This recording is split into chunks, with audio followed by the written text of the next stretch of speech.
নমস্কার বন্ধুরা, আমি আকাশ। আজকে আরেকটা সিনেমার কথা বলবো। মালায়ালাম সিনেমা মানেই তো আমরা জানি ড্রামা, সাসপেন্স, থ্রিলার।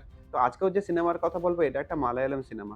তো কেমন হলো এই সিনেমা আজকে সেই কথা বলবো। সিনেমার নাম 'ডোজ'। নামে বুঝতেই পারছেন ডাক্তার, মেডিকেল, ওষুধ এইসব সংক্রান্ত। এবার বলি সিনেমার প্লট। সিনেমার প্লট দেখানো হয় হসপিটাল, ডাক্তার এইসব নিয়ে সিনেমা একটু, একটু করে এগোচ্ছে। হঠাৎ করে দেখা যায় রোগীরা একের পর এক মারা যাচ্ছে। কিন্তু কেন? রোগীরা ভালো হয়ে যাচ্ছে কিন্তু হঠাৎ করে কোনো কারণে মারা যাচ্ছে। তো ডাক্তারের একটু সন্দেহ হয় যে কেন মারা যাচ্ছে? তখন সে একটা রোগীর রিপোর্ট ব্লাড টেস্টে পাঠায়। ভয়ংকর সত্য সামনে আসে। তারপরেই শুরু হয় সিনেমার গল্প একটু, একটু করে এগোতে থাকে। বলে রাখি ডাক্তারের কিন্তু একটা ভয়ংকর অতীত আছে। আর ডাক্তারের যে এক্স গার্লফ্রেন্ড সেও ওই হসপিটালের ডাক্তার। সে আবার ড্রাগ নেয়।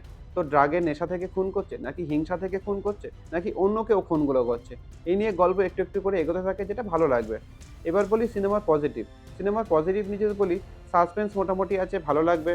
সিজি উইসলনের যে ক্যারেক্টার সেটা ভালো লাগবে। আর সিনেমার স্টোরিটা কিন্তু বেশ ইন্টারেস্টিং। আর পার্শ্ব চরিত্রের অভিনয়গুলোও বেশ ভালো। নেগেটিভ যদি বলি স্টোরি ইন্টারেস্টিং হলেও সেটার প্রেজেন্টেশনটা কিন্তু ভালো নয়। সিনেমাটোগ্রাফি খুব খারাপ। ব্যাকগ্রাউন্ডে মাঝে, মাঝে খুব লাউড মিউজিক বাজছে। আর গল্প প্রচণ্ড, প্রচণ্ড স্লো। তো শেষে এটাই বলবো সিনেমাটা আপনারা চাইলে দেখতে পারেন যদি আপনার দেখার কিছু না থাকে। ওই ২ ঘন্টা ২০ মিনিটের মতো সিনেমা। আমি সিনেমাটাকে রেটিং দেবো ১০ এ ৫। আমার মোটামুটি লেগেছে, খুব ভালো নয়, খুব খারাপ নয়। একবার টাইম পাস মুভি হিসাবে দেখতে পারেন।